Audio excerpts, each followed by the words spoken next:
Welcome to Monster Porn, weird fiction and horror podcast. A disclaimer. This podcast is not actually intended to be used as porn. But if it happens to get you off, you're welcome.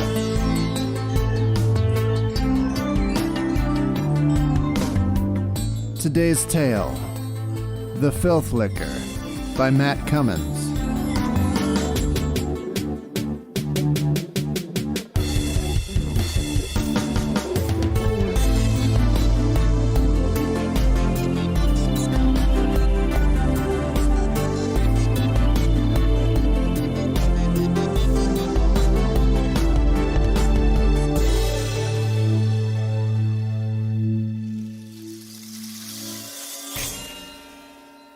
Man, there you are. Matt? You know, I had a feeling you would be here.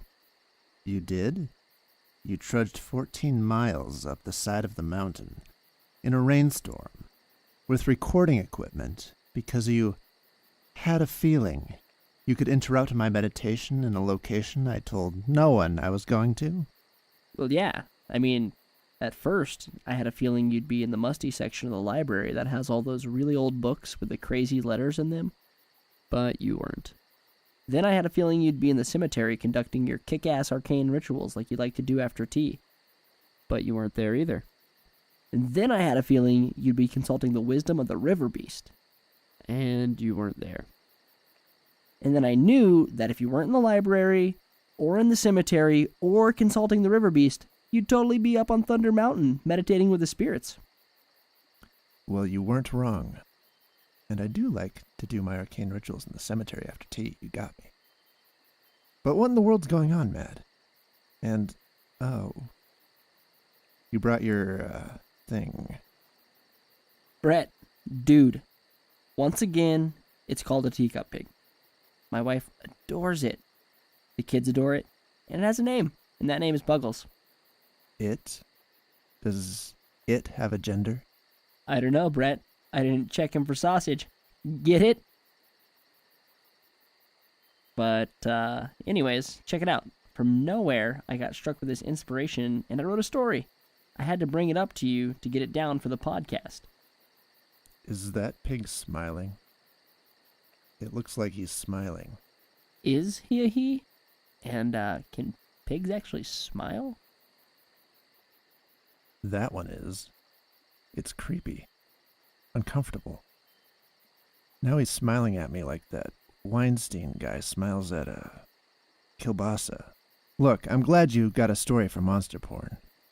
Since you insist on being here, let's go ahead and get it in the can.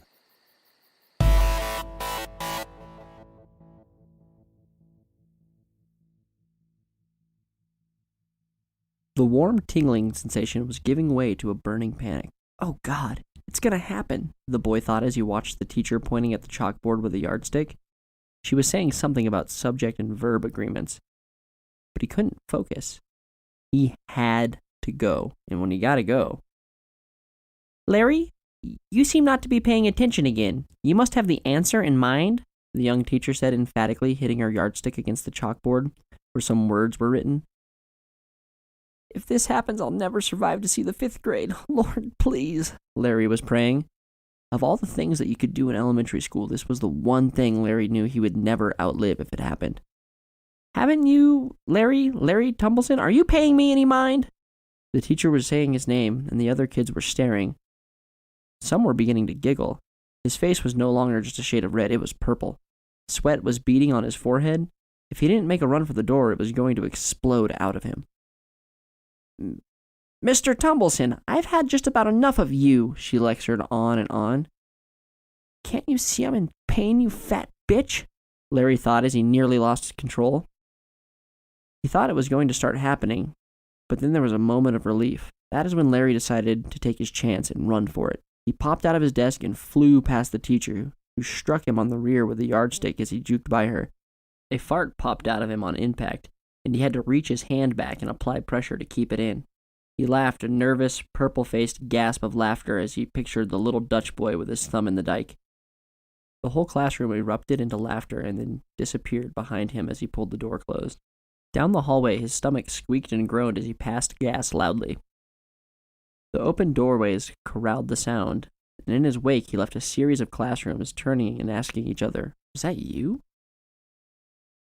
He knew he'd only survive this if he didn't shit himself. Farting is one thing. He can survive being the boy who farted a couple times. What he couldn't survive was being called shit smear the rest of his days. He threw open the door to the bathroom so violently that a small third-grade boy who was washing his hands ran out into the hallway frightened. Larry tore open a stall and clawed at his belt. It was all about timing now. The seat was up, but he didn't care. He would hover. He just needed to get his pants down, but his belt got hung up for just a second, and when he tugged on it, the pressure was too much. It started to happen. Larry's pants dropped to his ankles, and he squatted back over the toilet. Then he closed the lid and sat on it, letting the feeling of relief wash over him. For a moment, he didn't have a care in the world.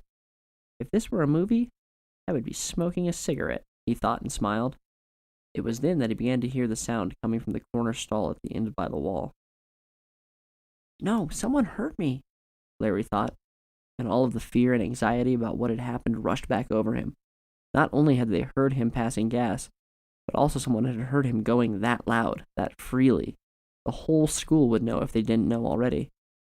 Now, Larry felt as though he might vomit. The sound stopped. Was it nothing? Did I just imagine it? He thought, and felt a small wave of relief again.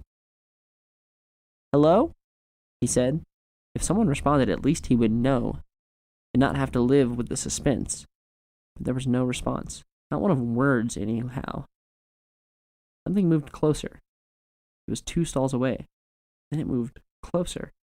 It was 1 stall away from him, and he could hear it breathing. Then there was a sound like the sound of a fish falling off the line on his father's boat. Slapping, heavy, moist. The sound stopped again and moved closer. She said it would come, he thought. Mrs. Ito told me. It would come for me. Beneath the stall to his left, he could see movement.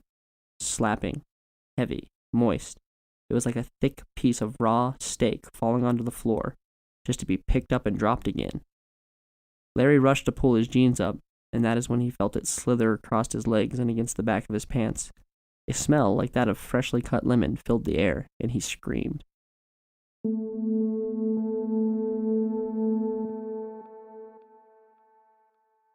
A man with cropped hair and a thin mustache sat up in the middle of the night.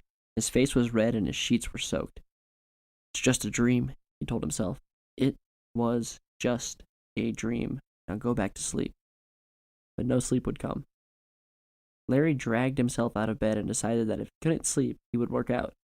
He was never going to be accused of being an athlete or even muscular. But when he turned 35, he realized that keeping in shape was going to have to become part of his life. Larry didn't get up and put on sleek-looking workout clothes and rush off to the gym. No, Larry's working out consisted of push-ups, sit-ups, and struggling through an old VHS called 20 Minutes to Sexy that he'd borrowed without asking from his mother's discarded tape pile on the back of her garage. The workouts had kept him slender, healthy, and motivated to eat well, which benefited the schedule that he kept himself on. His day was completely regimented, nearly down to the minute. It started with a tall glass of water and then a workout, and after working out, he would grab a quick 6-ounce cup of coffee and would drink it while eating a meal that consisted of cooked oatmeal and raw almonds. It was a fibrous meal that allowed him to use the restroom and be done showering by 6:15. Then he would dress and walk to school, where he arrived at 10 to 7. From there, his day was a matter of going through carefully laid out lesson plans with his 5th grade class.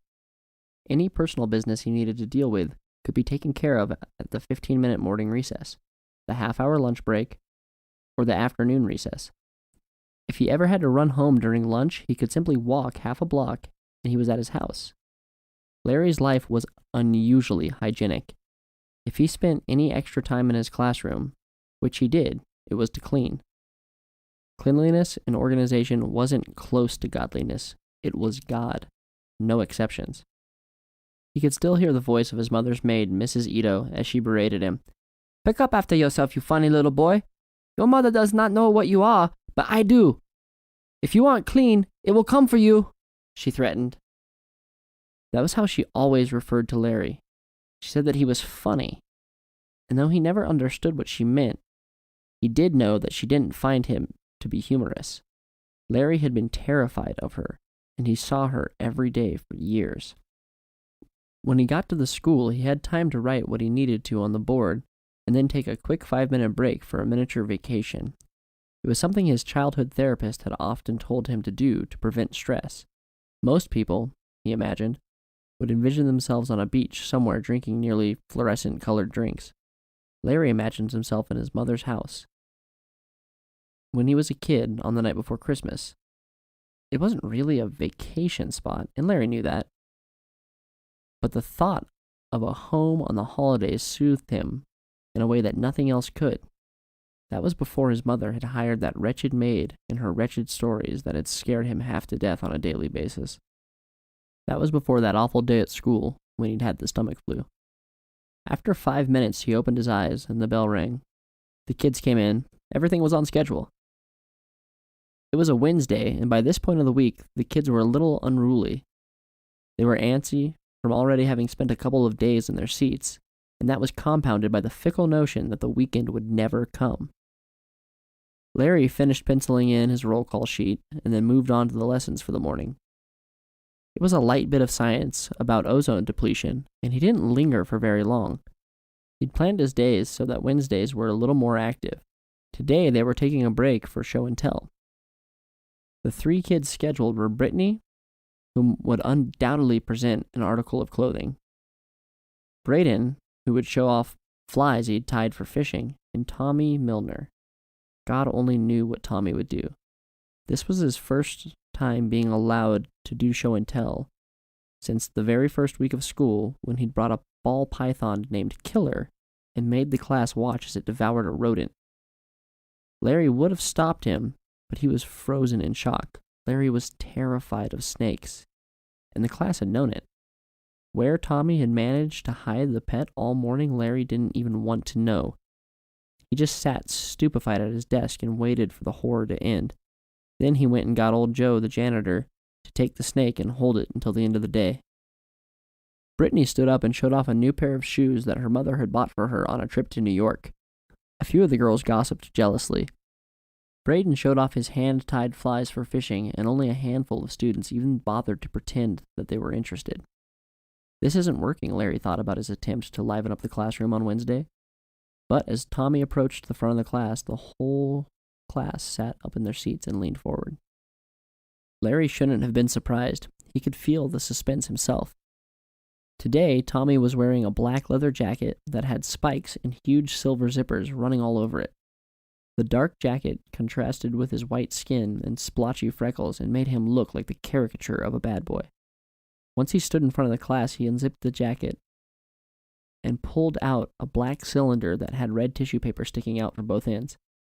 Today, I've brought an M60 firecracker. The kids oohed and awed. Larry's jaw sagged. These little fun sticks can blow a metal coffee can to pieces if you turn the can upside down and set a heavy rock on it. But they work even better if you shove them up a frog's ass. Tommy! I don't believe those are legal, Larry said, exasperated. No, M80s are illegal, Tommy replied with a longing look in his eyes. Those are like a quarter stick of dynamite. Now that'd be some real fun. Imagine dropping one of those into a car's tailpipe, the class murmured. Mr. Thumbleson removed his glasses and wiped them off with his sleeve. Tommy, put it on my desk. I'll have to talk to Principal North. This could get you in big trouble. Okay, no problem, Mr. T. I didn't mean nothing by it, he said and set the firecracker on Larry's desk. I just wanted to show the class what my mom bought me. You're not fooling me, Tommy. You're up to something. I wouldn't expect to be going home on time today. After school detention? Tommy groaned. I was hoping we'd be able to go home early today. Now why would you expect something like that? Larry asked. Tommy shrugged and smiled. When the kids left the classroom for recess, Larry went to his private teacher's bathroom, which every room had. They were relics from the old building before the renovations. They used to be for the kids, but now they had a large public restroom in every wing of the building. No more kids standing in line and waiting to use the restroom during class. Larry had put a sign on the door that read, Mr. T's office, unavailable at all hours. He thought it was hilarious. The kids didn't really get it. After he finished getting rid of what was left of his morning coffee, Larry cleaned the bathroom quickly but thoroughly and had a glass of water. When he was done, he still had 10 minutes to go to the office and discuss what to do about Tommy Milner's show and tell item. Maybe I can get him suspended, Larry thought, and that made him walk with a little extra bounce in his step as he went to see the principal. As the door to the hallway closed behind him, the other door that led outside opened and 2 boys came back in.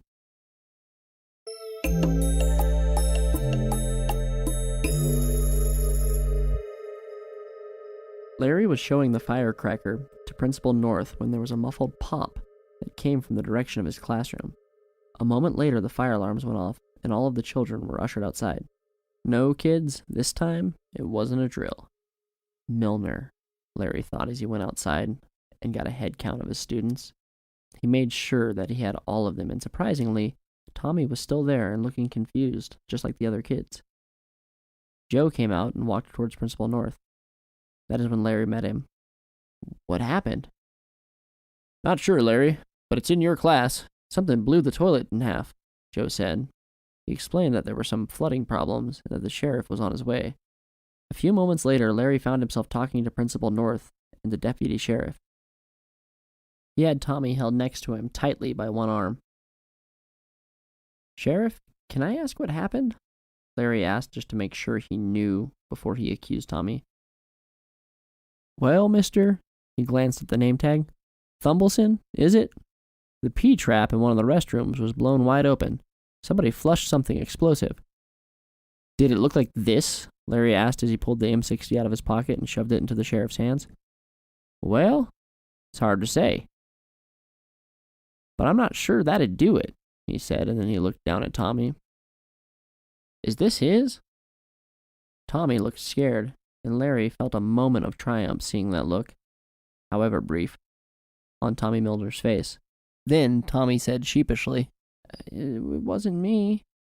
Larry started on Tommy when one of the teacher's aides, who had been watching over the kids at recess, came over and said, Now Tommy was out here the whole time. As a matter of fact, I was escorting him to the nurse's office to bandage his knee.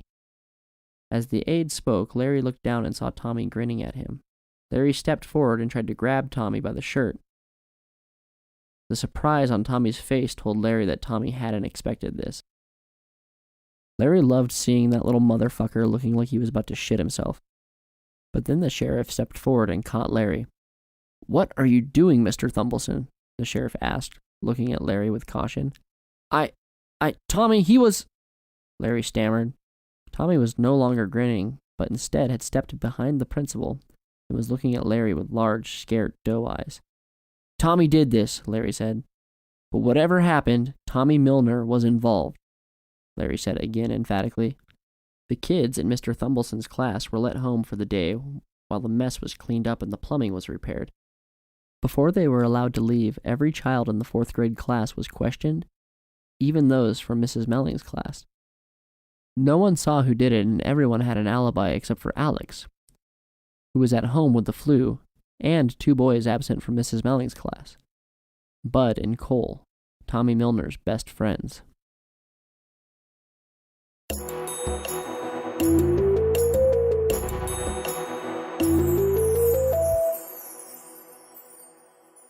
That night, the dreams were different. They were about Larry's life after he was made to go see Dr. Mildrum. Though the dreams were distorted and filled with metaphors, they were very much accurate. After Larry had been discovered unconscious in the bathroom stall, he began having troubles coping. He started calling his mother and asking to go home, saying that he was ill. She found out that it was only happening when he wanted to use the restroom and could no longer hold it. One day, Larry called and she ignored him. He was later caught peeing behind the slide on the playground. His mother and teachers thought it was from the embarrassment of the incident. After a couple of weeks, his mom pulled him out of school for the remainder of the year, during which she decided to send him to Dr. Mildrum, child psychologist, a PhD amongst PhDs, and a man with no children or family of his own. He was tall, with narrow features, a quiet disposition, and attentive eyes. At first, the session started with Larry going to Dr. Mildrum's office where his mother would drop him off, and Dr. Mildrum would ask Larry about school and his homework. He often asked Larry about his relationship with his estranged father and his mother. Sometimes they lingered on the subject of Larry's mother before inevitably turning to the topic of what happened to him in the bathroom that day. The events that led up to him being found unconscious, and the aftermath. "Do you remember exactly what happened?" the doctor asked. Larry shrugged. Said he couldn't. He could only remember running to the bathroom. "Larry, if you don't remember, can you explain to me why you were afraid of public restrooms?" Larry once again shrugged and said he simply didn't like using them. They were entirely unclean. "We have a public restroom in our foyer," Mildrum said. "I wonder if you would like to try an experiment with me, Larry. It's quite clean, you see. I'm a bit of a germaphobe myself. I wonder, Larry, would you try going into the bathroom? It isn't very big, and it only has 3 toilets. Larry felt a wave of anxiety rush through him, and the doctor must have seen it. "Well then, Larry, how about if I go into the bathroom with you?" Larry considered this, and it seemed plausible. He didn't want the doctor to go with him because he wanted it to happen again and for the doctor to see that it was real. No, Larry was just a kid who, like all children, believed that monsters stay away when grown-ups are near. The experiment went well, and things progressed as the good doctor said that they would. Eventually, Larry was using the immaculately clean public restroom by himself, and often. Yet he would only use the one in the doctor's foyer, even though he was beginning to believe that the doctor was right. He had created the fear of restrooms out of his embarrassment, and he needed to forgive himself. Almost 6 months had passed, and he was going to be starting a new school. Dr. Mildrum believed that it was time for Larry to get over his fear, and so he took him to a shopping mall to use the bathroom. "Now, Larry, I'll be right outside," the doctor said while they stood in the narrow white hallway looking at the entry to the restroom. There wasn't even a door. "You see, Larry, you won't be blocked in."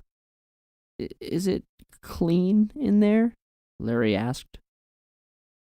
"Larry, I don't know. You cannot go through life expecting only to find an ideal circumstance. At some point, you're just going to have to do things without knowing in advance. Otherwise, you will never conquer your fears. Take the chance, Larry."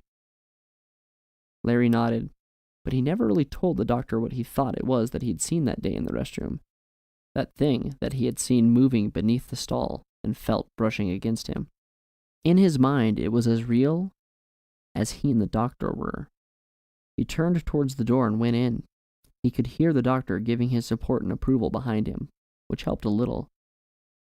The first thing Larry saw was a wastebasket overpiled with damp paper towels. He felt his stomach turn as he walked past it. The urinals were covered with yellow stains and ominous debris. The counters and sink had droplets of water and splatters of soap. The mirrors were covered with dried splashes. Larry went to the first stall. He didn't need to use it, but he was just supposed to go in there and sit for at least 5 minutes. "I'm still right here, Larry," Dr. Mildrum said, but Larry could barely hear him. There was a fan running continuously in the restroom. Larry opened the stall door and sat. He closed his eyes, but when he did, he saw it. So instead, he tried focusing on the tile floor. There was a fluorescent light flickering, and that was enough to keep his attention. A minute passed, and then 2 minutes passed. Nothing happened. Larry began to feel restless. He shifted his weight so that his legs would not fall asleep as he sat fully clothed on the toilet seat. He glanced toward the stall and tried to tell himself there was nothing there. But there was. In the stall next to him, there was an ominous spattering down the side of the toilet and a streak on the floor where someone had either tracked something in or, worse, tracked something out. The light overhead flickered and Larry heard a sound. Something was moving outside of his stall. But it was only someone coming in to wash their hands. He heard them turn off the water, pull a paper towel out from the dispenser, and then he watched as a wadded-up towel dropped onto the floor in front of the stall door.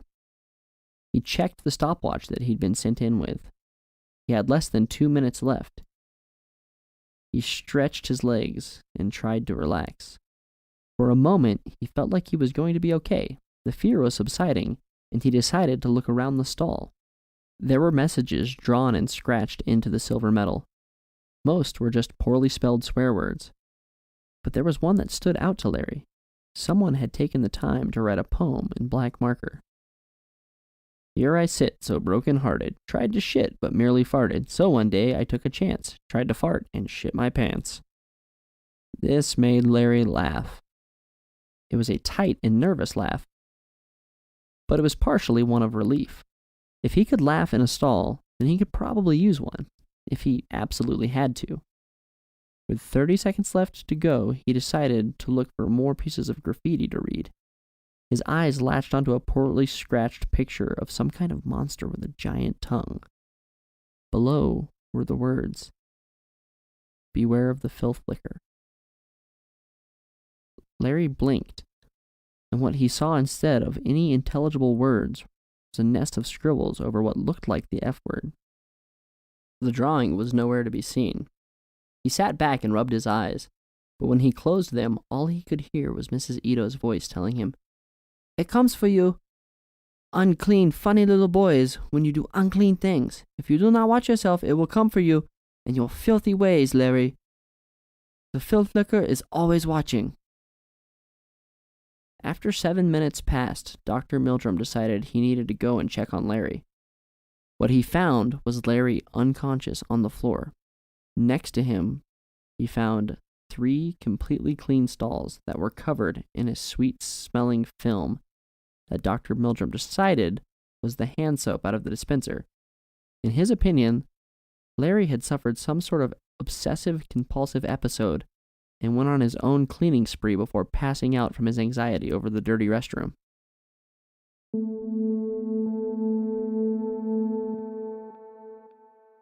After this new incident, Dr. Mildrum decided, after a long discussion with Larry's mother, that Larry needed to be treated in an environment which made him feel more comfortable.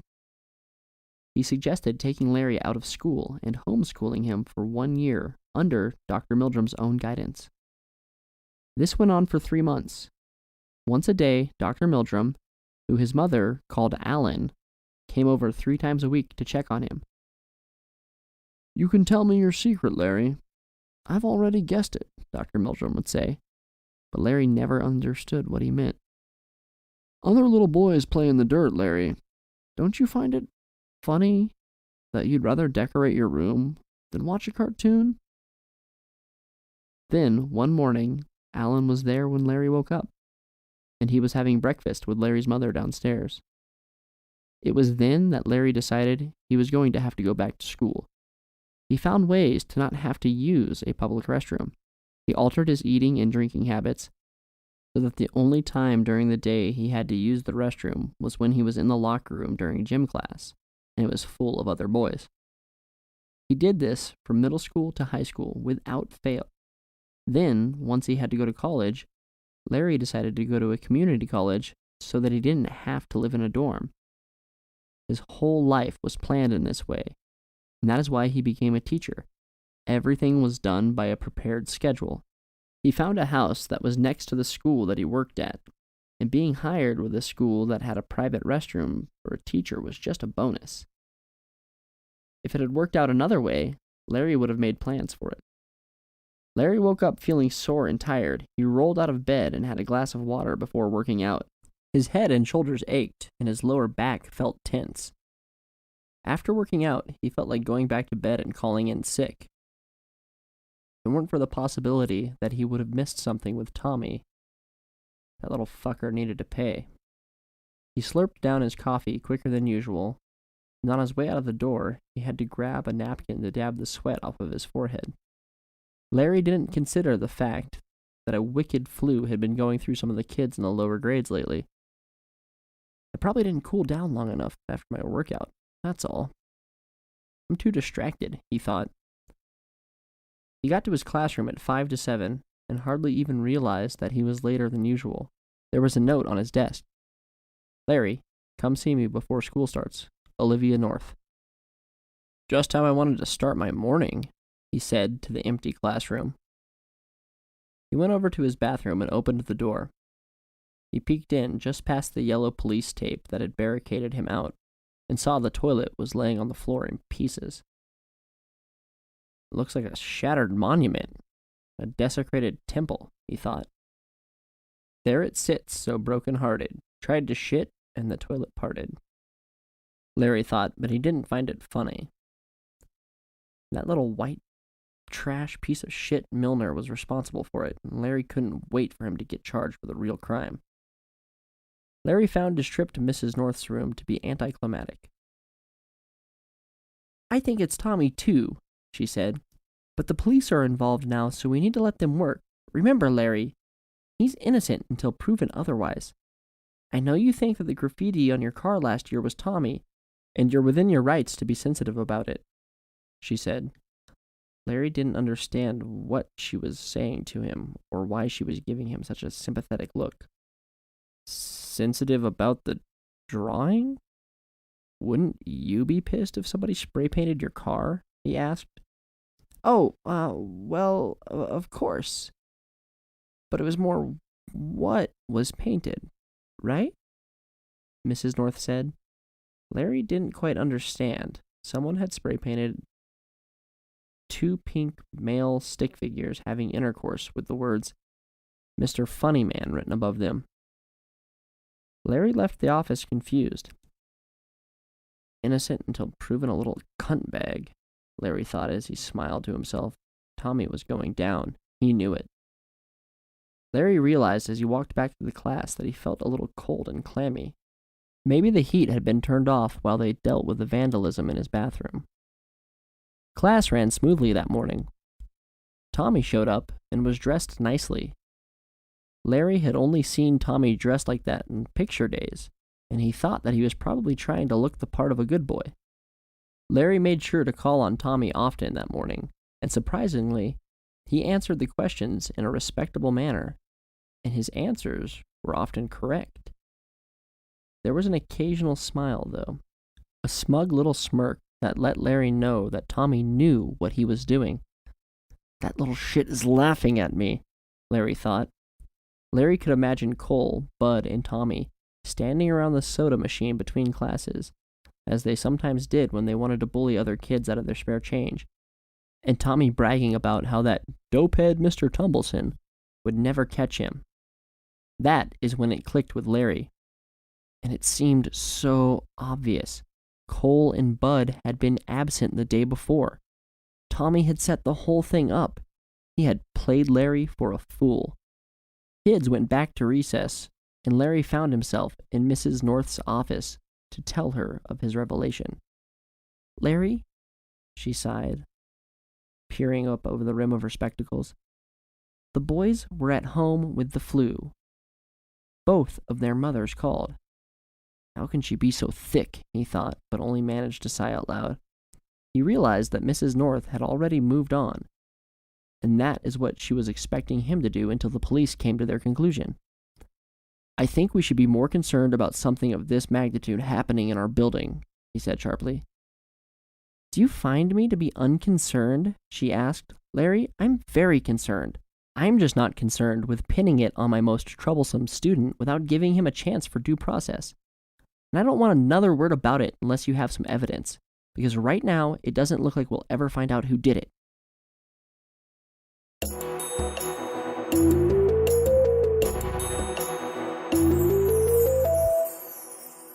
At lunch, Larry went to the teacher's lounge to have another cup of coffee and use the restroom.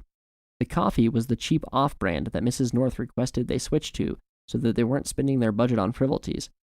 Of course, that didn't stop her from splurging on a new $300 desk chair, all on taxpayer money. The chair was meant to help her with her back problems. The only back problems that she had was that her stomach was continuing to grow. If she dropped 10 pounds, her fat ass would feel better, in Larry's opinion. "You look happy for a man whose shitter just exploded," a tall man in a dirty set of blue overalls said. It was old Joe, the janitor. "Just imagine telling your boss how big her ass has gotten," Larry said, and Joe laughed. "And hey, I'm okay not having a shitter as long as I can use the one in here. Afraid not, Larry. The explosion caused a leak where the drain pipe from your room meets the drain pipe here in the lounge. The only restrooms available are the new ones, because they are separate from the drain lines. Larry felt a small rush of panic, and then he looked down at his watch. You okay, man? Not too fond of using a public shitter, are you?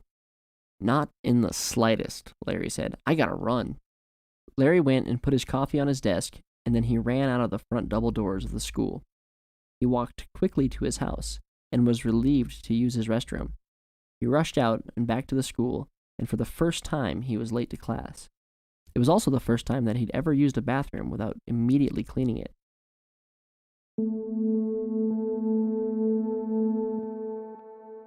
Cutting it close, Mr. T, Tommy said with a wide grin as Larry made it back just as the bell rang.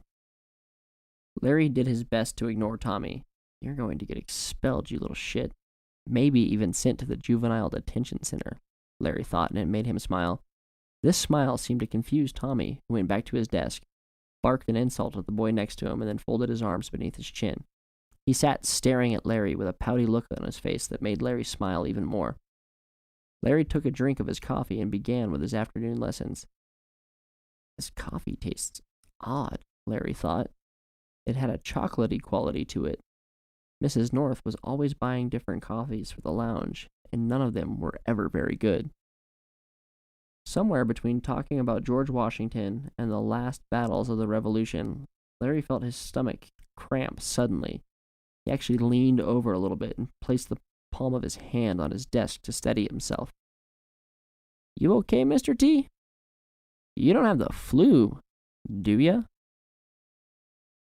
No, I'm fine, Larry said.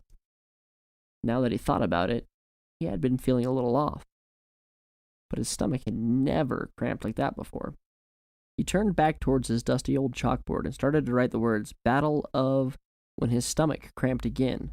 The chalk snapped in his hands. You really don't look good, Mr. T, Tommy said. Larry turned and saw Tommy was grinning wildly. Larry reached for his bathroom door, but then he turned to his desk. He opened the drawer and reached for a bottle of Pepto-Bismol, but it wasn't there. Instead, he heard the crinkle of plastic as his hand hit what felt like a Hershey's bar that had been opened. He took it out. It wasn't chocolate at all. No, it was a bar of chocolate in a golden wrapper that said Cocoa Lax. The chocolate picture on the cover looked very soft and flowing. There was only about a quarter of the bar left. Larry looked up and saw Tommy grinning, even nodding slightly. He looked at his coffee cup, and there was a dark brown line from where the level of coffee had been before his last big, eager drink. He dug further back into his desk and found an empty bottle of Imodium AD, which should have been completely full. Milner, he thought. He looked up to see Tommy had resumed his gloating, but Larry didn't have much time to think about Tommy. It was happening again. This time, Larry didn't rush down the hallway, holding his backside and passing gas. This time, Larry patiently went over to Mrs. Melling's class and asked her if her aide could come over and cover for him for a few minutes. He walked patiently despite the beads of sweat forming on his forehead, and he didn't run until he made it within a few feet of the bathroom door. Then he couldn't wait. The bathroom was completely empty. He rushed past a line of miniature urinals and found himself squeezing into a small stall and nearly kneeing himself in the face as he sat down on the kid-sized toilet. There was no mess this time. His first time having to use a public bathroom in over 30 years was a successful moment. He did his business, felt the wave of relief, and realized that not only had Tommy given him a laxative, but he was also feeling strong flu-like symptoms coming on. He stood, turned, and vomited all over the toilet. Looking at this sick mess in front of him, he found himself remembering Mrs. Ito on the day before the incident, the last time he was in a large public restroom. She had found Larry having not flushed the toilet. She took him by the back of the neck and pressed his face towards the bowl. You see your filth? You funny little boy? You probably like it, don't you, being funny? You like the way that shit smells? Does it make you excited, you funny little disgusting boy? It's filthy children that comes for. The Akaname. You'll see it soon, you filthy little faggot. It was then that Larry heard the sounds coming from out of the other side of the stall again. He felt himself turning inward and the world blurring around him. Not again, he groaned. No, not again. Larry stood up to put himself back together, but he barely got his pants up. It was in the next stall. It was wet. It was slapping against the toilet and the floor, slapping against his door. Then it disappeared. Larry stepped forward, and then he heard it again, and he froze. Something was moving behind him. He turned slowly. Coming from the bowels of the toilet was a spindly creature covered in a thin, patchy stubble of hair. It slid outward, arms first, like a jointed snake until it emerged and spread out its long legs and arms. Its mouth was fleshy and shaped like a suction cup. On the edges of its mouth were small, yellow teeth that leaned like old, broken fencing. And then there was its giant tongue sweeping back and forth over the floor and licking the filth up and leaving behind a lemon-fresh, oily drool that made the bathroom floors sparkle clean. It was eyeless, but it had a large nose with 7 nostrils. And when Larry opened the door to leave, it ran its tongue up his leg. That long tongue reached out towards him and slid up his pant leg and cleaned him where he, in a manic rush, had forgotten to clean himself. Larry stumbled with his shirt untucked and his belt hanging open. He limped down the hallway as students and teachers came out into the hall to see who had been screaming. Then, with all of them looking, he turned and lurched towards Tommy Milner, falling on him and pulling him down to the ground as he laughed like a lunatic and held Tommy's face down. He made Tommy watch as he licked the floor and bellowed laughter into the hallway.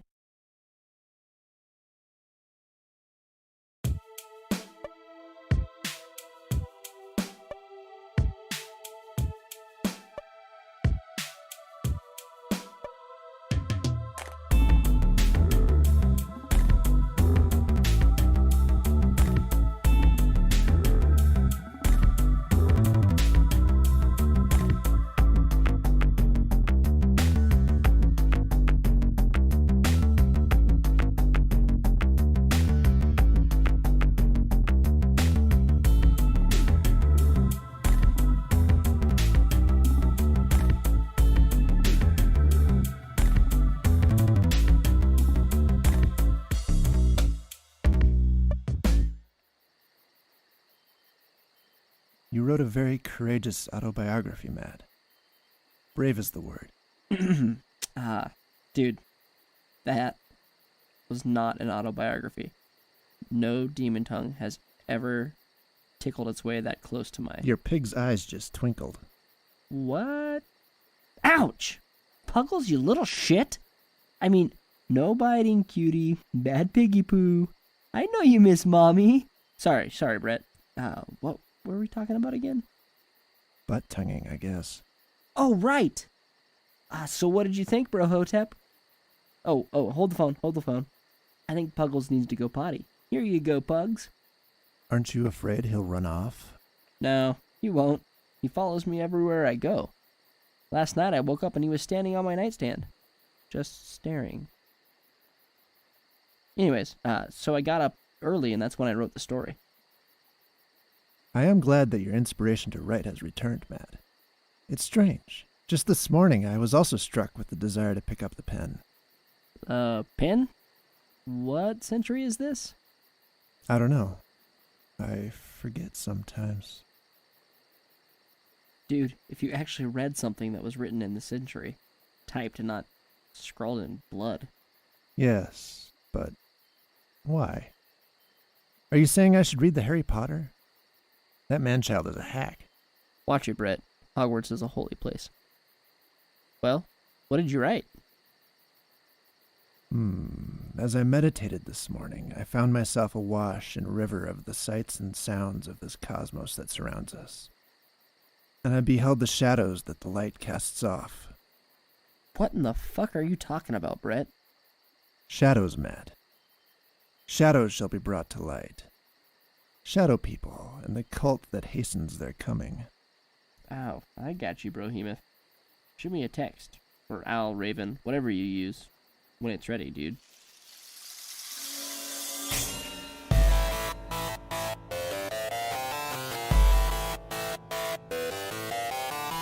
I am the desolator of Amoth Kanath. Puggles? Damn it! No! I'll eat your soul, human, and I'll shit out its torment. This week's story was written and performed by Matt Cummins. Produced by Wartbox Media. Music by Brett Norwood. More to come!